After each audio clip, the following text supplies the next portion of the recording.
Hey everyone, and welcome to another edition of The Explainer. So if you work in tech, business, or honestly just about any team trying to build something new, you already know the struggle. Managing the pure chaos of new ideas, tight deadlines, and endless demands can be completely overwhelming. Well, today, we are going to transform all that chaos into a clear, actionable strategy by demystifying one of the absolute most powerful tools in business. We're talking about the product roadmap. Think for a second about the exact pain points of a team working without any clear direction. On one hand, you've got your stakeholders constantly asking what's coming next and when it'll be done. And on the other hand, your engineers are totally frustrated because they just need to know exactly what they're supposed to build today. A well-crafted product roadmap is the ultimate solution here. It's literally the single document that clearly answers both of those critical needs at the exact same time. Okay, so here's our mental map for today's explainer. We're going to cover the one essential document, the roadmap versus the product backlog, types of product roadmaps, 5 steps to build one, and finally, tools and common mistakes. Let's dive right into section 1, the one essential document. Now, if you are a product manager, a founder, or a team lead, this document is the absolute center of your universe. A product roadmap is your shared source of truth. It outlines the vision, the direction, the priorities, and the progress of a product over time. But here's the thing, it isn't just a basic list of what you're building. Crucially, it connects the daily, granular work of your team to the big why. It ties the work to your long-term business goals and your overarching strategy. It essentially tells the story of exactly how you're going to achieve your vision. But to actually read a roadmap, we kind of need to understand its anatomy. So let's break down some common jargon, starting with themes. Themes are your high-level strategic efforts or initiatives. You can think of them as the big, overarching buckets of work that group together related goals. For example, a theme might be something broad like improve customer checkout experience. Next up, we have epics. You can think of an epic simply as the middle tier. These are larger bodies of work that fall right under a theme. They typically span across multiple releases, and they'll eventually get broken down into smaller, actionable tasks for your dev team. So, if your overall theme is improving the checkout, an epic might be redesign the mobile payment gateway. And finally, we have features.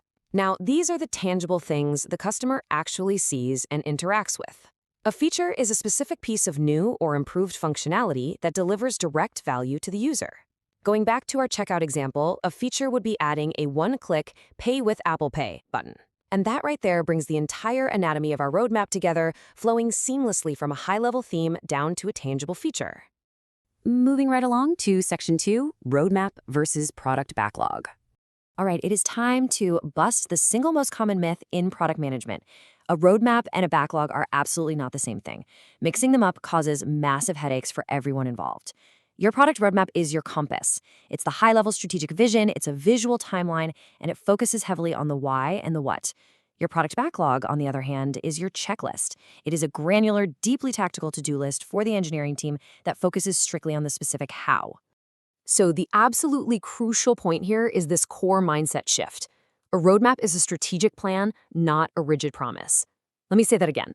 It's a strategic plan, not a rigid promise. It tells your team and your stakeholders where you're going and why, but without locking you into a paralyzing, inflexible promise about every single detail or exact delivery date. It's a living document that adapts as the market adapts. All right, section 3, types of product roadmaps. The reality here is that roadmaps are definitely not one size fits all. They have to be carefully tailored to whoever is actually looking at them. For instance, executives need a goal-based view focusing on high-level business metrics. But your development team? They need an agile, timeline-based view focused on sprints and milestones. Meanwhile, your sales teams and your customers need what we call a now, next, later feature view. That's a view that highlights exciting new benefits without tying the engineering team to hard and fast dates. Which brings us to section 4. 5 steps to build one. Okay, we are shifting from theory to the practical, hands-on assembly of your very own product roadmap. According to our sources, there is a clear 5-step process that takes a roadmap from a totally blank page to a beautiful, finished artifact. The steps are define strategy, manage ideas, define features, organize releases, and choose views. Let's look a little closer at how this builds momentum. Steps 1 and 2 are absolutely your critical foundational work. First, you got to define the strategy by setting measurable goals and clear initiatives.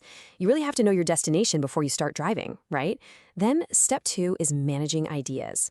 And for this, you kind of need to act like a bouncer at an exclusive club. You have to objectively score the constant influx of customer requests and only let the absolute best, data-backed ideas through the door. Now, let's look at how that momentum builds into steps 3, 4, and 5.